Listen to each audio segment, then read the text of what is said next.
নির্বাচন নিয়ে অভিযোগের তদন্ত চলছে। ৩ মাসের প্রতিবেদন। ব্যর্থতার কারণ জানতে সাবেক সিইসিদের বক্তব্য শুনতে হবে। নির্দোষ যেন দোষী না হয়, দৃষ্টি রাখার আহ্বান। বিএনপির কেন্দ্রীয় কার্যালয়ের সামনে ককটেল বিস্ফোরণ। জড়িতদের দ্রুত খুঁজে বের করার আহ্বান রুহুল কবির রিজভির। প্রতিবাদে রাজশাহীতে দলটির নেতাকর্মীদের বিক্ষোভ। বাংলাদেশ বিমানের বোয়িংয়ের উড়োজাহাজে একের পর এক যান্ত্রিক ত্রুটি। স্বল্প সমস্যা মেরামত না হলে হতে পারে বিধ্বংসী। শাস্তি হওয়ায় যাত্রীতে গাফলতির পুনরাবৃত্তি। পারমিট হওয়ার পরে আমরা আরো ৩ লক্ষ টাকা দিচ্ছি। আমরা চাইলাম জিনিসটা একটা সুষ্ঠু তদন্ত। বিদেশে পাঠানোর নামে কোটি টাকা আত্মসাতের অভিযোগ সিলেটের স্কাই ড্রিম এজেন্সির বিরুদ্ধে। বারবার ধর্ণা দিয়েও টাকা ফিরে না পাওয়ার দাবি। পরিচালককে পুলিশে সোপর্দ। এবং ক্ষুধার যন্ত্রণায় খাদ্য সহায়তা আনতে গিয়ে প্রাণ দিতে হচ্ছে অসহায় ফিলিস্তিনিদের। আবারও ত্রাণের লাইনে ইসরায়েলি বাহিনীর গুলি। একদিনে গাজায় নিহত ১১০ জন।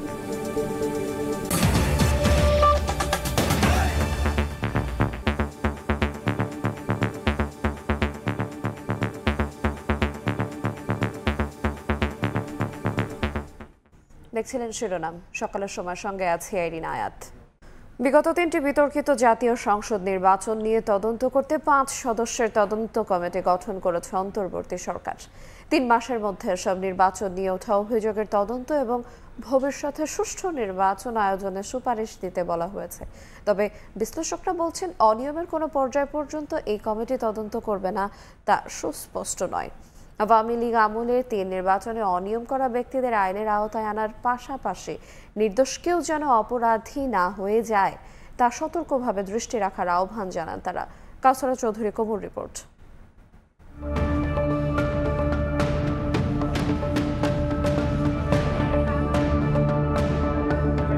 কিছুটা কেন্দ্র আক্রান্ত হয়েছে। নির্বাচন 2018 একটু স্বস্তিদায়ক মনে হয়েছে। 2014 সালের 10ম, 2018 সালের একাদশ ও 2024 সালের দ্বাদশ জাতীয় সংসদ নির্বাচন বাংলাদেশের নির্বাচনের ইতিহাসে ব্যাপকভাবে আলোচিত ও সমালোচিত। 10ম জাতীয় নির্বাচনকে বিনা ভোটের, বিনা প্রতিদ্বন্দ্বিতার নির্বাচন বলা হয়। একাদশ সংসদ নির্বাচনে রাতেই ভোট হয়ে গিয়েছিল বলে অভিযোগ আছে। আর দ্বাদশ জাতীয় সংসদ নির্বাচনকে বলা হয় ডামি নির্বাচন। অন্তর্বর্তী সরকার দায়িত্ব নেওয়ার পর এই 3টি নির্বাচনের সাথে যুক্ত ব্যক্তিদের বিচার করা সহ নির্বাচনগুলো নিয়ে তদন্ত করার দাবি ওঠে বিভিন্ন মহল থেকে। এরই মধ্যে সাবেক 2 প্রধান নির্বাচন কমিশনার KM নুরুল হুদা ও কাজী হাবিবুল আউয়ালকে এক মামলায় গ্রেফতার করা হয়েছে। অন্তর্বর্তী সরকার 26 জুন বিগত 3টি নির্বাচন নিয়ে উত্থাপিত অভিযোগ তদন্তে হাইকোর্ট বিভাগের একজন সাবেক বিচারপতির নেতৃত্বে 5 সদস্যের কমিটি করেছে। কমিটিতে সাবেক আমলা, বিশ্ববিদ্যালয়ের শিক্ষক, আইনজীবী ও নির্বাচন বিশেষজ্ঞ রাখা হয়েছে। 30 সেপ্টেম্বরের মধ্যে নির্বাচনের অভিযোগ তদন্ত করে সংশ্লিষ্ট সকল পক্ষের দায় পর্যালোচনা করার পাশাপাশি ভবিষ্যতে সুষ্ঠু নির্বাচন আয়োজনে সুপারিশ তাদের প্রতিবেদনে তুলে ধরবেন। এই ধরনের কমিটি যখন হবে তখন এটা কোন আইনের অধীনে কাজ করবে, সে আইনটা কি? রাষ্ট্রবিজ্ঞানী সাব্বির আহমেদ বলেন, সংশ্লিষ্ট সকলের পাশাপাশি সকল রাজনৈতিক দলের দায়ও মূল্যায়ন করতে হবে প্রশ্নবিদ্ধ নির্বাচন আয়োজনে। আইনেরও কিছু লুপহোলস আছে, খালি তো আপনার সদিচ্ছার উপরে ছেড়ে দিলে হবে না। আইনের কোথায় ত্রুটি, আচরণের কোথায় ত্রুটি, সরকারের কোথায় ত্রুটি, কেন বিরোধী দল এত ব্যাপক হারে বয়কট করলো? এইরকম ব্যাপক হারে বিশ্বে কোথাও আছে কিনা নির্বাচন বয়কট করার সিদ্ধান্ত?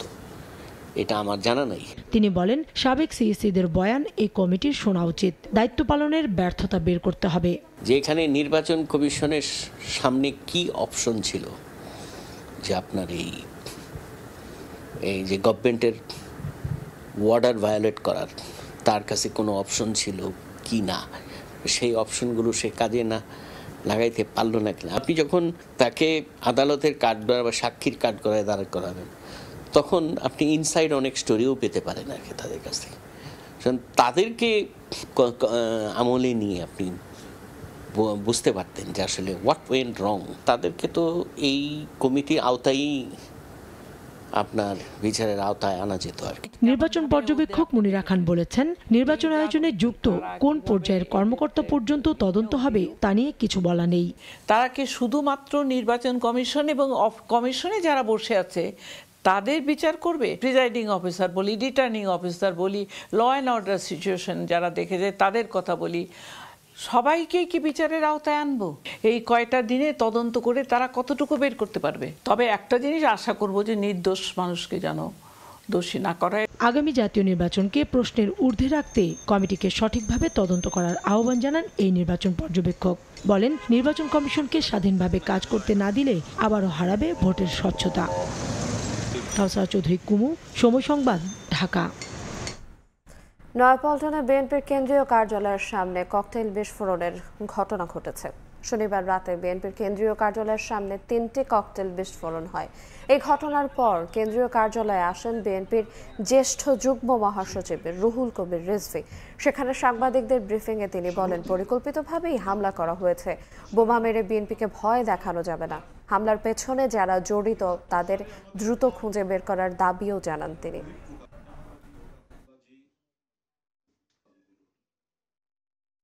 কিছু রাজনৈতিক দল এরা স্বাভাবিকভাবে কখনোই আচরণ করতে পারেনি। কোনো শক্তি, রাজনৈতিক শক্তি তারা উদ্দেশ্য সাধনের জন্য পরিকল্পিত সন্ত্রাসের মাধ্যমে তারা তাদের অভিষ্ট লক্ষ্যে পৌঁছাতে চায়। আমরা বুঝতে পারি, আন্দাজ করতে পারি কারা এগুলো করছেন, কিন্তু প্রকাশ্যে দেখছি না বলে কারো নাম, দেখিনি বলে কারো নাম নিচ্ছি না।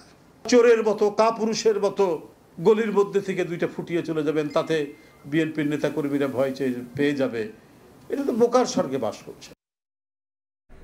এদিকে বিএনপির কেন্দ্রীয় কার্যালয়ের সামনে ককটেল বিস্ফোরণের ঘটনায় রাজশাহীতে বিক্ষোভ মিছিল ও প্রতিবাদ সমাবেশ করেছে মহানগর বিএনপির নেতাকর্মীরা। শনিবার রাত 11:30টার দিকে নগরীর অলঙ্কার মোড় থেকে বিক্ষোভ মিছিল নগরীর বিভিন্ন সড়ক ঘুরে 0 পয়েন্ট এলাকায় গিয়ে পথ সভায় মিলিত হয়। এ সময় বক্তারা বলেন, পরিকল্পিতভাবে দেশকে অস্থিতিশীল করতে একটি গোষ্ঠী ষড়যন্ত্র অব্যাহত রেখেছে। প্রত্যেকটি ষড়যন্ত্রের দাঁত ভাঙা জবাব দেয়া হবে। সেই অপরাধ বা অপকর্ম করুক না কেন, দলমত নির্বিশেষে তাকে আইনের আওতায় নিয়ে বিচারের মুখোমুখি করার দাবি জানানো হয় সমাবেশ থেকে।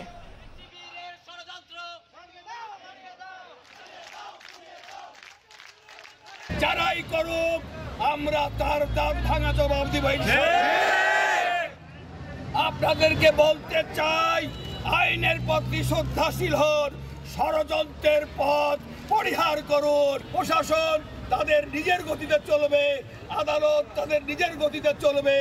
আমরা বিএনপি অঙ্গ এবং সহযোগী সংগঠন এই ব্যাপারে কোনো হস্তক্ষেপ করব না। যারা অনৈতিক কাজ করবে, সে আমাদের দলের হোক, সে জামাত হোক, সে এনসিপি হোক, তার বিরুদ্ধে ব্যবস্থা নিতে হবে।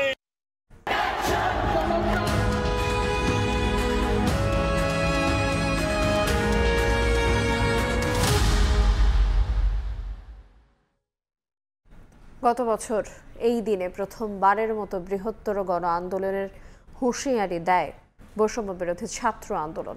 এর আগে সারা দেশে প্রতিনিধিদের সঙ্গে বৈঠক করে সংগঠনটি। বৈঠক শেষে পরদিন অর্থাৎ 14 জুলাই গণপদযাত্রা করে রাষ্ট্রপতির কাছে স্মারকলিপি দেওয়ার কর্মসূচিও ঘোষণা করেন শিক্ষার্থীরা। মামলা দিয়ে আন্দোলন থামানোর চেষ্টা করছে সরকার। শিক্ষার্থীদের এমন অভিযোগের বিপরীতে তৎকালীন তথ্য প্রতিমন্ত্রী জানান, বিচারাধীন বিষয়ে সরকারের কিছুই করার নেই। বিস্তারিত মাইমুনা হায়দার চৌধুরীর রিপোর্টে।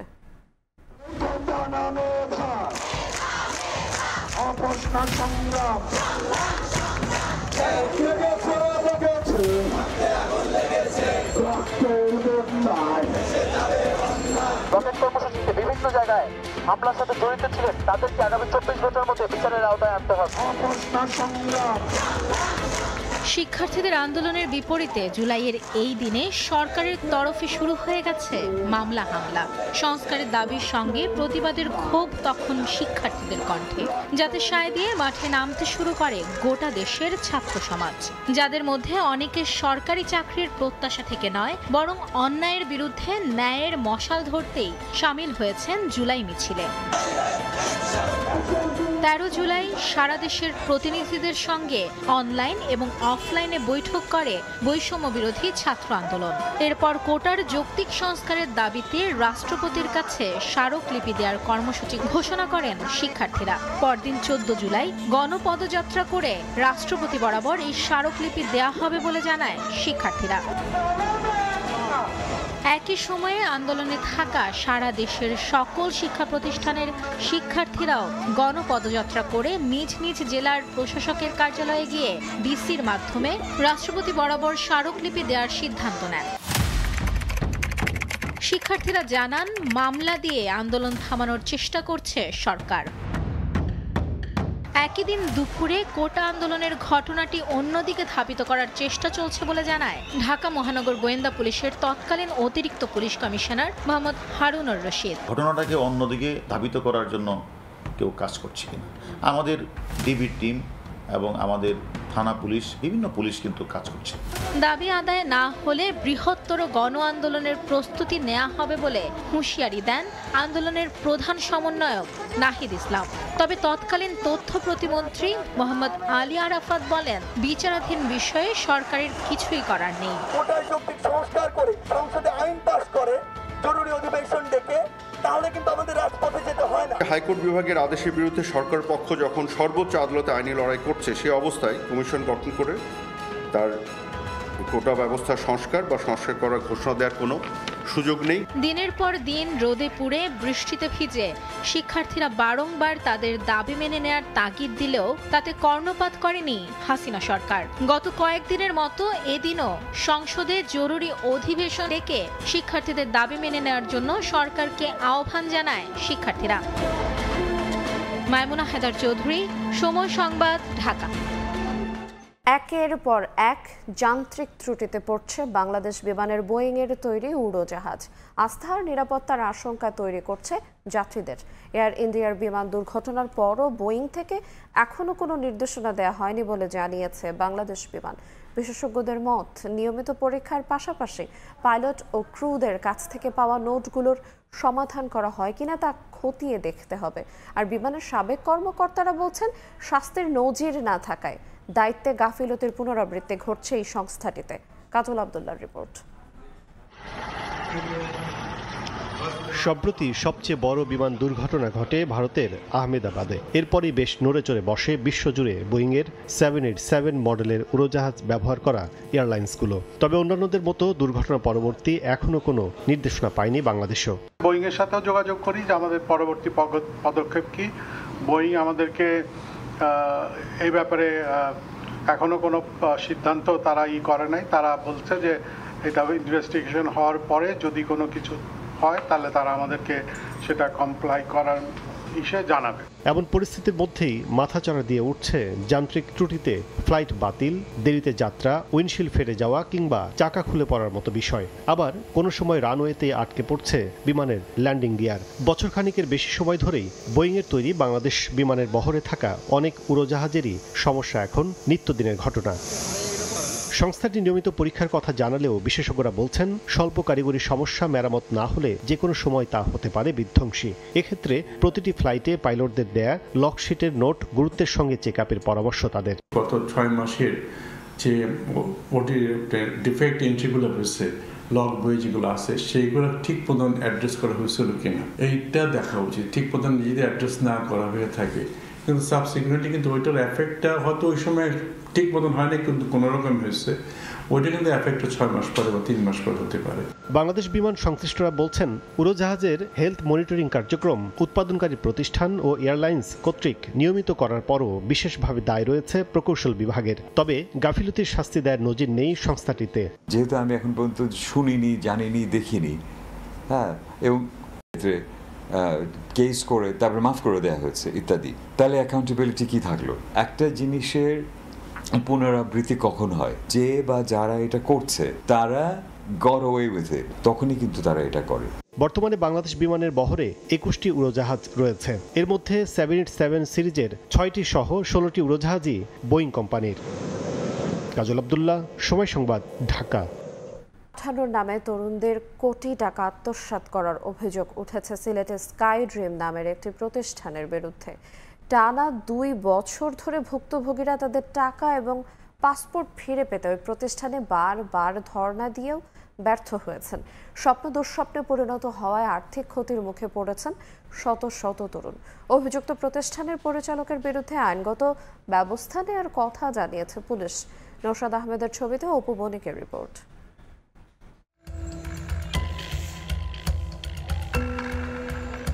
স্কাই ড্রিম এজেন্সি বিদেশে পাঠানোর নাম করে দীর্ঘ 1.5 বছর ধরে প্রতারণা করছে বিদেশ গমনেচ্ছু তরুণদের, এমন অভিযোগ করেছেন ভুক্তভোগীরা।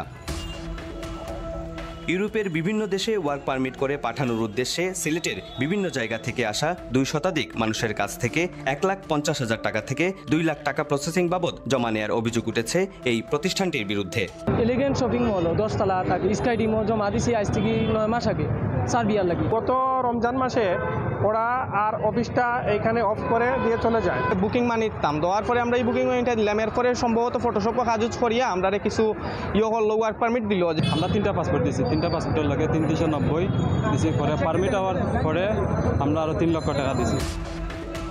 ভুক্তভোগীদের অভিযোগ, টাকা নিলেও তাদের বিদেশে পাঠায়নি প্রতিষ্ঠানটি। দীর্ঘ 3 মাস বন্ধ থাকার পর গত 4 জুলাই অফিসে এলে স্কাই ড্রিম এজেন্সির পরিচালক মোহাম্মদ ইমামুল হক বাঁধনকে আটক করেন তরুণরা।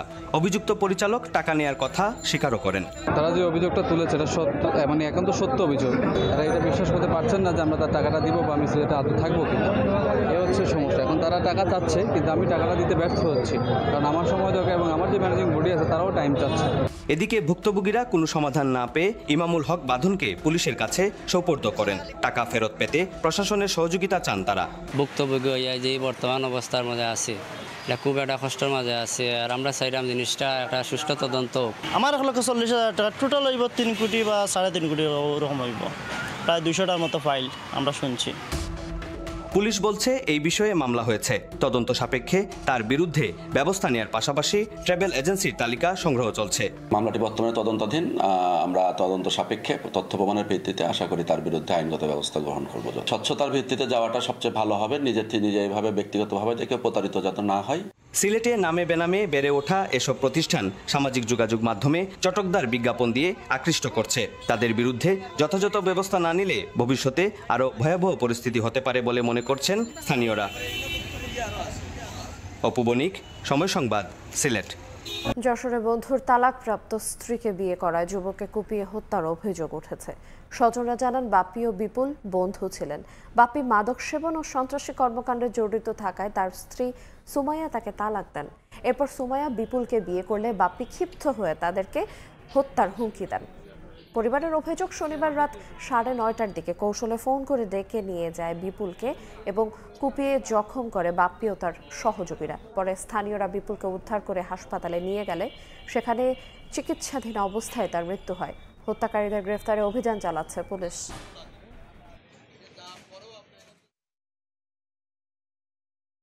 হুমকি দিত, তোরে জানে মেরে ফেলে দেবো, আমারে জানে মেরে ফেলে দেবে, এই কথা কতো। আমার কথা থাকতে দেবে না, আমার বাঁচতে দেবেন না। অন্য লোকের দ্বারা ডাকা এনে তার ছেলে পেলে ডাকা এনে আমার ছেলেরে মারছে। ওনার গায়ে অনেকগুলো ক্ষত আঘাত ছিল মারের। আমরা এখান থেকে তৎক্ষণাৎ রিসিভ করে ওনাকে সার্জারি বিভাগে ভর্তি করি। ওনার অবস্থা খুবই গুরুতর ছিল, উনি মারা গেছে। এখন তো ময়নাতদন্তের জন্য এই লাশ ঘরে রয়েছে। সকালের সময় আরো ঘর এখন হতদরিদ্র মানুষের গলার কাটা। ঘর দেওয়ার আগে নানা প্রতিশ্রুতির ঘোষণায় আশায় বুক বেঁধেছিলেন তারা। শুধু ঘর ছাড়া মেলেনি পানি, বিদ্যুৎ, রাস্তাঘাট। জামালপুর পৌরসভার নাওভাঙা চরে সরকারের কোটি কোটি টাকা ব্যয় নির্মিত উপহারের ঘরে বেশিরভাগই থাকছেন না সুবিধাভোগীরা। তবে স্থানীয় প্রশাসনের দাবি খতিয়ে দেখা হচ্ছে অনিয়ম, এরপর নেওয়া হবে ব্যবস্থা। জাহাঙ্গীর আলমের তথ্য, আবুল কালাম আজাদের ছবি নিয়ে রিপোর্ট। 2020 সালে জামালপুর পৌর এলাকার পাথালিয়ার নাওভাঙা চরে মুজিব শতবর্ষ উপলক্ষে ভূমিহীন ও গৃহহীন পরিবারের মাঝে জমি ও ঘর হস্তান্তর কর্মসূচির উদ্বোধন করেন সাবেক প্রধানমন্ত্রী শেখ হাসিনা। প্রতিটি ঘর নির্মাণে খরচ হয় 2,70,000 টাকা। প্রকল্পের আওতায় 180টি ঘর নির্মাণ করা হয়। তবে প্রকল্প ঘুরে দেখা যায় বেশিরভাগ ঘর তালাবদ্ধ। যারা বসবাস করছেন তাদের জন্য নেই যাতায়াতের রাস্তা। প্রায় 2 কিলোমিটার নদের চরের কাদামাটি পেরিয়ে সেখানে যেতে হচ্ছে। বিদ্যুৎ ও পানির সংকটের কারণে প্রতিনিয়ত লেগেই আছে দুর্ভোগ। এমনকি শাকসবজি চাষ ও হাঁস মুরগি পালনের কোনো জায়গাও রাখা হয়নি। মালিক আমি দেখি নাই, বাতি নাই, নাই, আস্থা নাই। ফলগুলো মনে করেন চাপারে কষ্ট, যে মুরব্বীরা চাপবার পারে না। এরকম ঠেকা বসে নাই যে বাসা ভাড়া করে যায় থাকবো। পানির সমস্যা, রাস্তার সমস্যা, যে রাত করে আমরা যে একটু বাইরে বাইরে পোলাপান খেলাধুলা করি, আমরা দূরে কোনো যাবো, এরা কাজের জন্য খাম্বাই দিছে শিখে, কিন্তু বাতি দেয় নাই। বাতি মনে করেন বলছে যে দিব, এখন পর্যন্ত দেয় নাই। অনেক কিছু অনুদান পাবেন, মুখ পাবেন, তুমি পাবেন, মনে করি সুযোগ সুযোগ করে দিব, ওখানে কোনো কিছু করতে দিতে দেয় না। তবে উপজেলা নির্বাহী কর্মকর্তা বলছেন তদন্ত করে এ ব্যাপারে নেওয়া হবে ব্যবস্থা। যারা এখানে ক্রাইটেরিয়া মেনটেন না করে এতদিন ধরে থাকছেন বা ঘর পেয়েও যারা থাকছেন না, এই 2 শ্রেণীকে আইডেন্টিফাই করে বাছাই করে আমরা প্রয়োজনে পুনরায় আবার তাদের নামে বরাদ্দ করে দিব। পানি বিদ্যুতের ক্ষেত্রে একটা ক্রাইটেরিয়া আছে যে গিয়ে ব্যক্তির নামে নামজারি থাকতে হবে এবং মিটার থাকতে হবে। আমরা এই জায়গাগুলো আইডেন্টিফাই করে দেখছি। 3 একর 40% জমির ওপর এই প্রকল্পে ব্যয় হয়েছে প্রায় 5 কোটি টাকা। সময় সংবাদ, জামালপুর। ময়মনসিংহ বিভাগের সড়ক মহাসড়কে বেপরোয়াভাবে চলছে সিএনজি, অটোরিকশা ও মাহেন্দ্রা সহ নানান অবৈধ 3 হুইলার। এতে প্রতিনিয়ত ঘটছে দুর্ঘটনা, আর এর সঙ্গে বাড়ছে মৃত্যু। যদিও পুলিশ ও বিআরটিএ কর্মকর্তাদের সেই পুরনো বয়ান, মহাসড়কে অবৈধ যান চলাচল বন্ধে চলছে নিয়মিত অভিযান। ওবায়দুল হকের রিপোর্ট।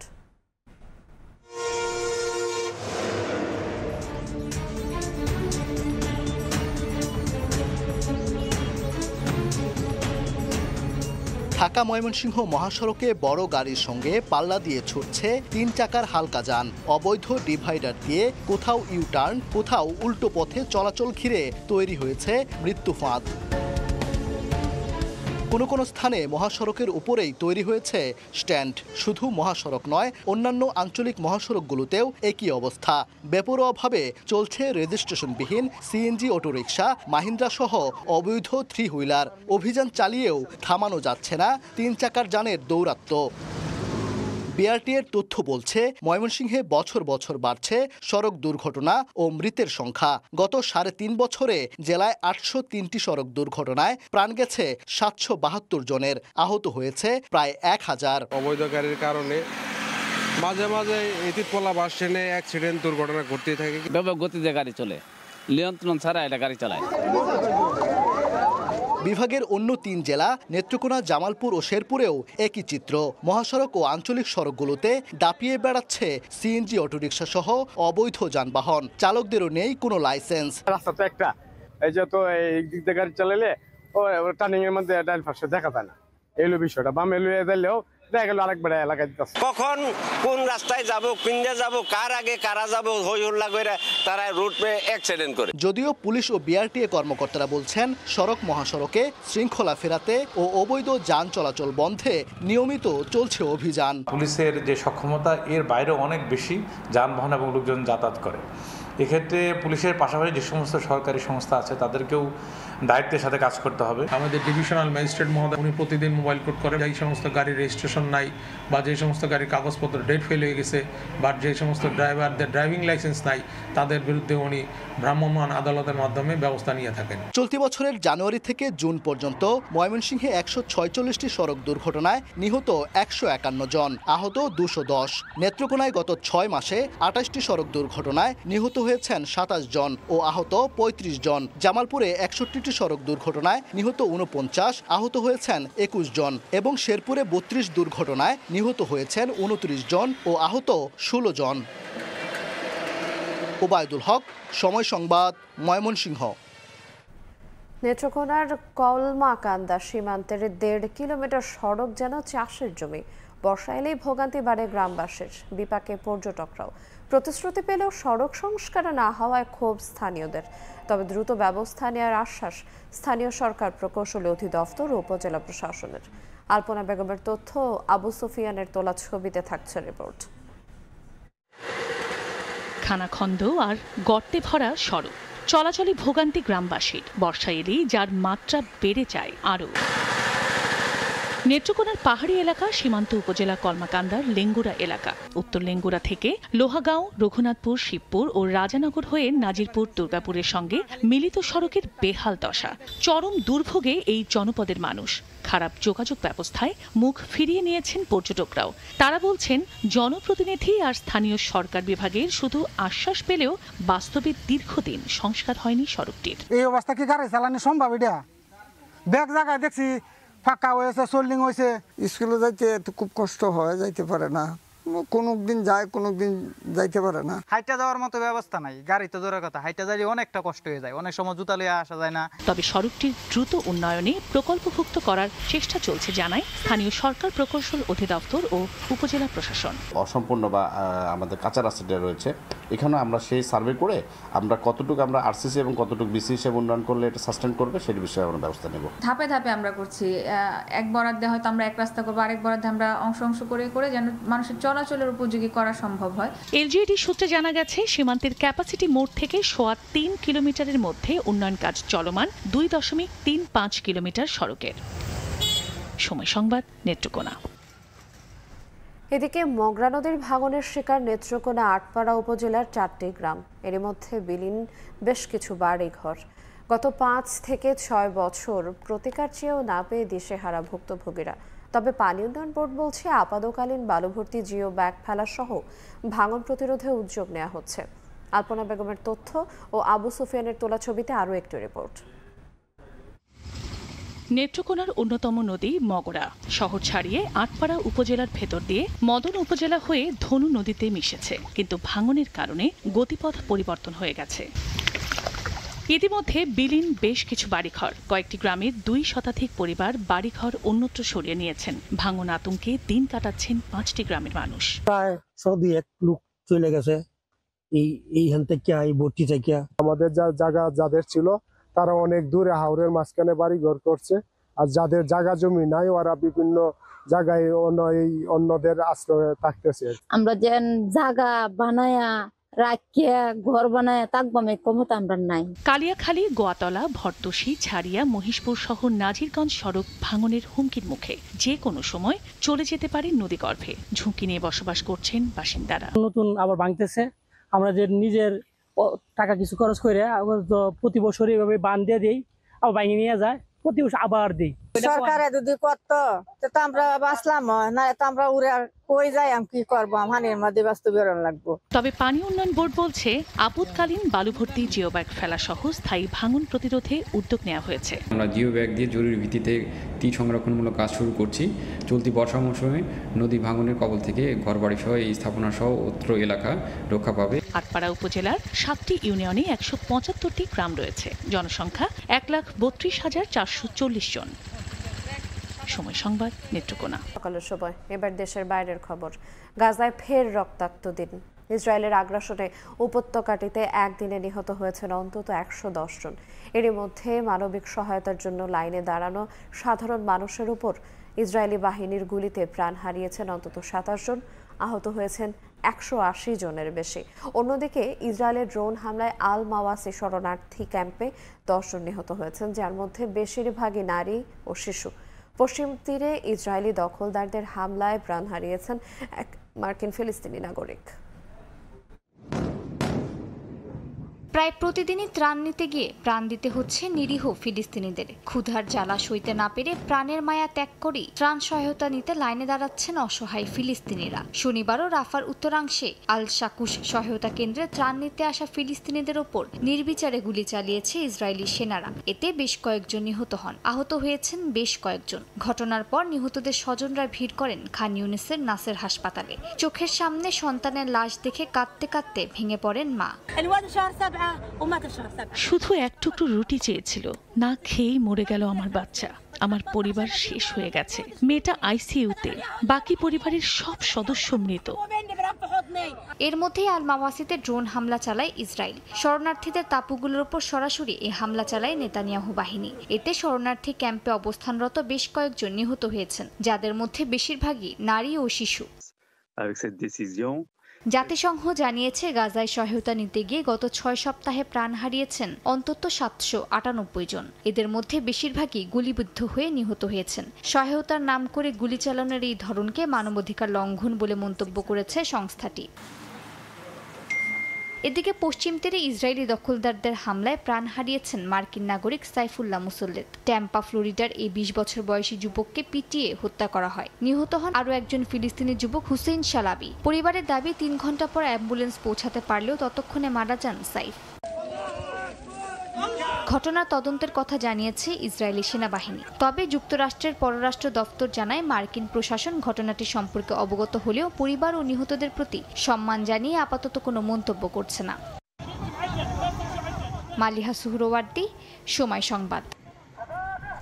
ভারতে বাংলা ভাষায় কথা বললে বাংলাদেশি ট্যাগ লাগিয়ে বাংলাদেশে পাঠানো কিংবা আটক করা হচ্ছে। এই ঘটনা নিয়ে এবার সরাসরি প্রধানমন্ত্রী নরেন্দ্র মোদীর হস্তক্ষেপ চেয়েছেন পশ্চিমবঙ্গের মুখ্যমন্ত্রী মমতা বন্দ্যোপাধ্যায়। তার অভিযোগ, আসাম, ওড়িশা, রাজস্থান, মহারাষ্ট্র ও দিল্লিতে বাংলা ভাষাভাষীদের আক্রমণের লক্ষ্যে পরিণত করা হচ্ছে। আসামের মুখ্যমন্ত্রীর বক্তব্য নিয়েও প্রশ্ন উঠছে। বিস্তারিত জানাচ্ছেন সুব্রত আচার্য। দিল্লি, মহারাষ্ট্র, রাজস্থান, উড়িষ্যা এবং দক্ষিণ ভারতের বেশ কিছু রাজ্যে এখন বাংলা ভাষায় কথা বললেই বাংলাদেশি ট্যাগ দিয়ে চলছে ধরপাকড়। রাজধানী দিল্লির বাংলা ভাষাভাষী এলাকা বলে পরিচিত বসন্তকুঞ্জ এলাকায় বাঙালি পাড়ায় বাংলা ভাষায় কথা বলার অপরাধে পানি ও বিদ্যুৎ সংযোগ বিচ্ছিন্ন করার মতো ঘটনাও দেশটির গণমাধ্যম জুড়ে জায়গা পাচ্ছে। শুধু তাই নয়, আসামের মুখ্যমন্ত্রী হেমন্ত বিশ্ব শর্মা মন্তব্য করেছেন, জনগণনার নথিতে কেউ বাংলা ভাষা মাতৃভাষা হিসেবে দাবি করলে তাকে বিদেশি বলে চিহ্নিত করা হবে। পরিস্থিতি মোকাবেলায় প্রধানমন্ত্রী নরেন্দ্র মোদীর কাছে চিঠি পাঠিয়েছেন পশ্চিমবঙ্গের মুখ্যমন্ত্রী মমতা বন্দ্যোপাধ্যায়। এর আগেও চলতি বাদল অধিবেশনে পশ্চিমবঙ্গ বিধানসভায় মমতা বলেছিলেন, বাংলায় কথা বললেই বাংলাদেশি ট্যাগ দিয়ে বাংলাদেশে ঠেলে পাঠানো হচ্ছে। এবার বিষয়টি প্রধানমন্ত্রীর দৃষ্টি আকর্ষণ করেছেন তৃণমূল নেত্রী। এদিকে উড়িষ্যা রাজ্যে গত কয়েকদিনে বিভিন্ন জায়গা থেকে প্রায় 350 ব্যক্তিকে আটক করে। আটককৃতদের বিরুদ্ধে অভিযোগ, তারা প্রত্যেকেই বাংলা ভাষায় কথা বলেন। এই ঘটনাতেও তীব্র প্রতিক্রিয়া তৈরি হয়েছে বিজেপি বিরোধী রাজনৈতিক শিবিরে। গেল কয়েক মাস ধরে ভারতের বিভিন্ন রাজ্য থেকে বাংলায় কথা বলা বহু ভারতীয় নাগরিককেও বাংলাদেশি অনুপ্রবেশকারী হিসেবে চিহ্নিত করে পুশব্যাক করার অভিযোগ উঠেছে। সুব্রত আচার্য, সময় সংবাদ, ভারত। ইউরোপে অনিয়মিত অভিবাসনের ঢল ঠেকাতে সীমান্তে নজরদারি বাড়ালেও থামানো যাচ্ছে না বাংলাদেশি অভিবাসন প্রত্যাশীদের যাত্রা। ইউরোপীয় ইউনিয়নের সীমান্ত সংস্থা ফ্রন্টেক্স চলতি বছরের জানুয়ারি থেকে জুলাই পর্যন্ত ইটালিতে পৌঁছানো অনিয়মিত অভিবাসীদের মধ্যে বাংলাদেশের এসেছে। জার্মানি থেকে ফ্রন্টেক্সের প্রকাশিত রিপোর্ট নিয়ে বিস্তারিত জানাচ্ছেন বিটু বড়ুয়া। চলতি বছরের প্রথমার্ধে ইউভুক্ত দেশগুলোই ঢুকেছে প্রায় 80,000 অভিবাসন প্রত্যাশী, যা গত বছরের তুলনায় 20% কম। ইউর সীমান্ত সংস্থা ফ্রন্টেক্সের এক প্রতিবেদন অনুযায়ী পূর্ব ইউরোপের বলকান সীমান্তের দেশগুলোতে কড়াকড়ি আরোপের কারণে এই সংখ্যা কমেছে। একই সঙ্গে পশ্চিম আফ্রিকার দেশগুলো তাদের জনগণকে অবৈধ অনুপ্রবেশে নিরুৎসাহিত করতে পদক্ষেপ নেয় ইউর দেশগুলোতে অভিবাসন প্রত্যাশীর সংখ্যা আগের তুলনায় অনেকটাই কমেছে। ফ্রন্টেক্সের তথ্য অনুযায়ী বছরের প্রথম 6 মাসে শীর্ষে রয়েছেন বাংলাদেশি অভিবাসন প্রত্যাশীরা, এরপর রয়েছে মিশর ও আফগানিস্তান। শুধু লিবিয়া উপকূল থেকেই ইতালিতে পৌঁছেছে 20,800 অভিবাসী, যা গেল বছরের তুলনায় 80% বেশি। ইতালির সরকারি হিসেবেও দেখা গেছে চলতি বছর দেশটিতে পৌঁছানো 32% অভিবাসন প্রত্যাশী বাংলাদেশি। জানুয়ারি থেকে 10 জুলাইয়ের মধ্যে ইতালিতে ঢুকেছেন 10,300 বেশি বাংলাদেশি। ইউ জানিয়েছে, ট্রানজিট দেশগুলোর সঙ্গে সমন্বয়ের ফলে সামগ্রিক অনুপ্রবেশ কমলেও সমুদ্রপথে মৃত্যুর মিছিল থামেনি। আন্তর্জাতিক অভিবাসন সংস্থার তথ্য অনুযায়ী এবছর ভূমধ্যসাগরে প্রাণ হারিয়েছেন অন্তত 760 জন। তবে এখনও বিপজ্জনকভাবে ভূমধ্যসাগর পাড়ি দেওয়ার প্রবণতা থামেনি বলে জানিয়েছে সংস্থাটি। জার্মানি থেকে বিটু বড়ুয়া, সময় সংবাদ। ক্যালিফোর্নিয়ায় অভিবাসী বিরোধী অভিযান নিয়ে অভ্যন্তরীণ নিরাপত্তা বিভাগকে কড়া নির্দেশ দিয়েছেন মার্কিন আদালত। জাতি, বর্ণ, ভাষা বা পেশার ভিত্তিতে কাউকে আটক করা যাবে না বলে রায় দিয়েছেন ফেডারেল বিচারক। শুক্রবার এক ঐতিহাসিক রায়ে বিচারক বলেন, অভ্যন্তরীণ নিরাপত্তা বিভাগ বারবার যুক্তিসঙ্গত কারণ ছাড়াই আটক করছে, যা সাংবিধানিক অধিকার লঙ্ঘন। শুধুমাত্র বর্ণ উচ্চারণ, কর্মস্থল বা অবস্থানের ভিত্তিতে কাউকে আটক করা যাবে না বলে নির্দেশনা দেওয়া হয়। এই নির্দেশ ক্যালিফোর্নিয়ার 7টি কাউন্টিতে প্রযোজিত হবে। আটককৃতরা যেন আইনি সহায়তা থেকে বঞ্চিত না হন সে বিষয়েও সতর্ক করেন আদালত। আন্তর্জাতিক জলসীমা যৌথ সামরিক মহড়া চালিয়েছে যুক্তরাষ্ট্র, দক্ষিণ কোরিয়া ও জাপান। এতে যোগ দিয়েছে যুক্তরাষ্ট্রের B-52H বোমারু বিমান, সঙ্গে ছিল কোরীয় ও জাপানি যুদ্ধ বিমান। চলতি বছর প্রথমবারের মতো এই কৌশলগত বোমারু বিমান অংশ নেয় কোরীয় উপদ্বীপে যৌথ মহড়ায়। উত্তর কোরিয়ার পরমাণু ও ক্ষেপণাস্ত্র হুমকির বিরুদ্ধে প্রতিরোধ সক্ষমতা বাড়ানোর লক্ষ্যে এই মহড়া বলে জানানো হয়। একই দিন সিওলে বৈঠকে বসেন 3 দেশের প্রতিরক্ষা মন্ত্রী। আলোচনায় উত্তর কোরিয়ার সামরিক কর্মকাণ্ড ও রাশিয়ার সঙ্গে দেশটির ঘনিষ্ঠ সম্পর্ক ঘিরে উদ্বেগের কথা জানান তারা। যে কোনো হুমকি মোকাবেলায় এই ধরনের মহড়ায় জোর দিচ্ছে মিত্ররাষ্ট্রগুলো। টি-20তে শ্রীলঙ্কার মুখোমুখি হবে বাংলাদেশ। জিততে হলে বাজে ক্রিকেট খেলা দ্রুত বন্ধ করতে হবে বাংলাদেশকে, এমন মন্তব্য করেছেন হেড কোচ ফিল সিমন্স। অনুশীলনে কঠোর পরিশ্রম করলেও মাঠে তার ফল আসছে না বলেও মত তার। ডাম্বুলায় যে কোনো মূল্যে জয় চোখ টাইগারদের। হাই স্কোরিং উইকেটের প্রত্যাশা লঙ্কান ফিল্ডিং কোচ উপল চন্দনার। এক ম্যাচ আগেই সিরিজ নিশ্চিত করতে চায় তারা। ডাম্বুলায় ম্যাচ শুরু হবে বাংলাদেশ সময় সন্ধ্যা 7টায়। শ্রীলঙ্কা থেকে তারেক হাসান শিমুলের রিপোর্ট। সময়টা সব দিক থেকেই খারাপ যাচ্ছে টাইগারদের। দলের বাজে পারফরমেন্সের সঙ্গে গুঞ্জন উঠেছে টিম ম্যানেজমেন্টের অন্তর্কুণ্ডলের। এমন পরিস্থিতিতে ড্রেসিং রুমই বা কতটা স্বাভাবিক আছে? মাঠের পারফরমেন্স বলছে সার্বিক পরিস্থিতি প্রভাব পড়ছে দলের উপর। একাদশ নির্বাচন, batting line up, batting position ভালো শুরুর পর খেই হারিয়ে ফেলা, পরিশেষে এক পেশে হার। প্রতিটি বিষয় নিয়ে আছে প্রশ্ন, সঠিক উত্তর জানা নেই কারো। এক সমুদ্র সমালোচনা সঙ্গী করে ডাম্বুলা মিশন শুরুর অপেক্ষায় টিম বাংলাদেশ, যেখানে কখনোই কোনো টি-20 ম্যাচ খেলা হয়নি টাইগারদের। হবেই বা কেমন করে? এই ভেন্যুর টি-20 যাত্রা যে গেল বছর থেকে, তবে ওয়ানডেতে আছে অম্লমধুর অভিজ্ঞতা। 2017-তে 2 ম্যাচের একটিতে জয়, অন্যটি পরিত্যক্ত। আবার এর 7 বছর আগের এশিয়া কাপে শ্রীলঙ্কা, পাকিস্তান আর ভারতের কাছে বাজেভাবে হেরেছিল লাল সবুজ। এবার ফরম্যাট ভিন্ন, পরিস্থিতি গুমট। চ্যালেঞ্জটা সিরিজ বাঁচানোর, যে সংগ্রামে উতরে যেতে পরিবর্তন অবশ্যম্ভাবী। 4 ওপেনার তত্ত্ব কিংবা ব্যাট চালাতে পারা 10 ক্রিকেটারকে নিয়ে দ্বিতীয় টি-20তে মাঠে নামছে না দল, তা প্রায় নিশ্চিত। তবে তার আগে শুধরাতে হবে একেবারে সাধারণ ভুলগুলো। আমরা আগের ম্যাচে যেভাবে খেলেছি সেভাবে খেলা বন্ধ করতে হবে। ব্যাটিং একেবারেই ভালো হচ্ছে না, ভালো ব্যাটিং করতে হবে। প্রথম 6 ওভারে বোলিং এ উন্নতি আনতে হবে। এই বিষয়গুলোতে আমাদের গুরুত্ব দিতে হবে। আমরা 4 ওপেনার নিয়ে মাঠে নেমেছিলাম কারণ জাকের অসুস্থ ছিল, অন্য কিছু করার উপায় ছিল না। সমালোচনা করার আগে বাস্তবতা বুঝতে হবে। ছেলেরা অনুশীলনে কঠোর পরিশ্রম করছে, কিন্তু ফলাফল আসছে না। শ্রীলঙ্কা দিনের আলোতেই করেছে অনুশীলন। গোটা দল নিয়ে লম্বা সময় কাজ করেছেন কোচিং স্টাফের সদস্যরা। জয়ের মাঝে থাকলেও অনুশীলনে নেই কোনো ঘাটতি। এক ম্যাচ আগেই তারা নিশ্চিত করতে চায় সিরিজ জয়। এখন পর্যন্ত 18 টি-20তে 12 জয় লঙ্কানদের, বিপরীতে টাইগারদের জয় আছে 6টি। ডাম্বুলার এই মাঠে টাইগারদের আছে সুখস্মৃতি, যেখানে তামিম ইকবালের সেঞ্চুরির সঙ্গে এই স্কোয়াডে থাকা তাসকিন নিয়েছিলেন 4 উইকেট। সেই আত্মবিশ্বাস কাজে লাগিয়ে টাইগাররা কি এই দুঃসময়ে ফরম্যাট ভিন্ন হলেও একটা জয় উপহার দিতে পারবে? রাঙ্গিরি ডাম্বুলা ইন্টারন্যাশনাল ক্রিকেট স্টেডিয়াম থেকে তারেক হাসান শিমুল, সময় সংবাদ, শ্রীলঙ্কা। প্রথম টি-20তে হারের পর টনক নড়েছে বাংলাদেশ টিম ম্যানেজমেন্টের। দ্বিতীয় ম্যাচে একাদশে আসতে যাচ্ছে একাধিক পরিবর্তন। ফিরছেন জাকের আলী অনেক। ক্যান্ডিতে সুবিধা করতে না পারা সাইফুদ্দিনও জায়গা হারাতে পারেন একাদশ থেকে। সুযোগ পাবেন অভিজ্ঞ মোস্তাফিজুর রহমান। উইকেট বিবেচনায় 3 পেসার নিয়ে মাঠে নামার জোর সম্ভাবনা বাংলাদেশের। পরিবর্তন আসছে ব্যাটিং অর্ডারেও। ডাম্বুলা থেকে তারেক হাসান শিমুলের আরও একটি রিপোর্ট। ডাম্বুলায় বাংলাদেশের জন্য ঘুরে দাঁড়ানোর ম্যাচ, সিরিজ বাঁচানোর ম্যাচ। টি-20 প্রথমটি যখন ক্যান্ডিতে বাংলাদেশ একেবারে ধরাশয়ীভাবে হেরেছে, মানসিকভাবে অনেকটাই ডাউন দল। বাংলাদেশ দলের ব্যাটসম্যানরা হচ্ছে সবচেয়ে বেশি ধুঁকছেন, তবে এই উইকেটটা কিন্তু আভাস দিচ্ছে একটা ভালো ব্যাটিং উইকেটের। সেই জায়গা থেকে বাংলাদেশ দলের একাদশ কেমন হতে পারে এবং ডাম্বুলার আবহাওয়াটা ম্যাচ ডেতে কেমন থাকে সেই বিষয়টা নিয়ে একটু কথা বলতে চাই। বাংলাদেশ দলের একাদশের যেমনটা এর আগের ম্যাচে দেখেছি, 10 জন ব্যাটসম্যানকে নিয়ে মাঠে নেমেছে, যেই জায়গায় 4 জন ছিল ওপেনার।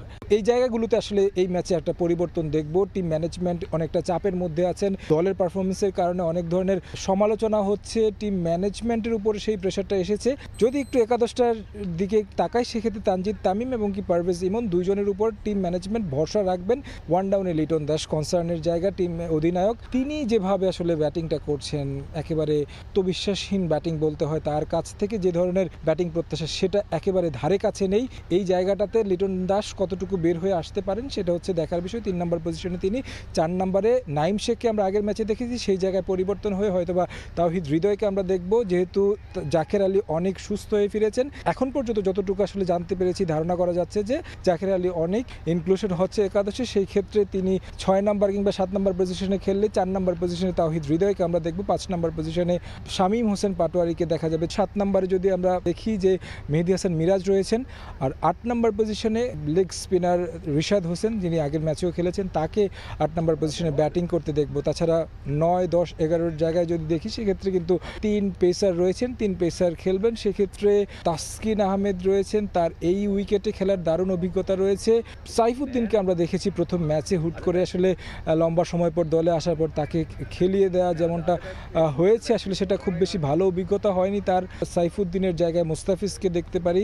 আর আবহাওয়ার কথা যদি বলি, সেক্ষেত্রে পূর্বাভাসও বলছে যে রৌদ্রোজ্জ্বল আবহাওয়া থাকবে, ডে নাইট ম্যাচ যেহেতু, সেক্ষেত্রে বাংলাদেশের জন্য রাতের দিকে ব্যাট করতে গেলে কিছুটা হলেও বিপাকে পড়তে হতে পারে ব্যাটসম্যানরা। এই জায়গাগুলোতে নিজেদেরকে আসলে মানিয়ে নিতেই আসলে তাদের কাজটা ঠিকঠাকভাবে করছে। নিশ্চয়ই এই যেই সমালোচনা কিংবা যে সমস্যাগুলো রয়েছে সেগুলো কাটিয়ে ওঠার জন্য নিশ্চয়ই একটা জয় বাংলাদেশ দলের জন্য খুবই বেশি গুরুত্বপূর্ণ। তো আমার কাছে এই ছিল সবশেষ। ডাম্বুলা থেকে তারেক হাসান শিমুল, সময় সংবাদ, শ্রীলঙ্কা।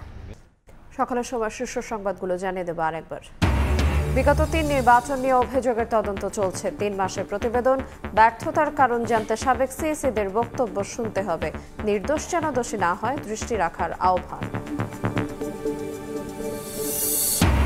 বিএনপির কেন্দ্রীয় কার্যালয়ের সামনে ককটেল বিস্ফোরণ, জড়িতদের দ্রুত খুঁজে বের করার আহ্বান রুহুল কবির রিজভির। প্রতিবাদে রাজশাহীতে দলটির নেতাকর্মীদের বিক্ষোভ। এবং বাংলাদেশ বিমানের বোয়িংয়ের উড়োজাহাজে একের পর এক যান্ত্রিক ত্রুটি, স্বল্প সমস্যা মেরামত না হলে হতে পারে বিধ্বংসী, শাস্তি না হওয়ায় দায়িত্বে গাফিলতির পুনরাবৃত্তি।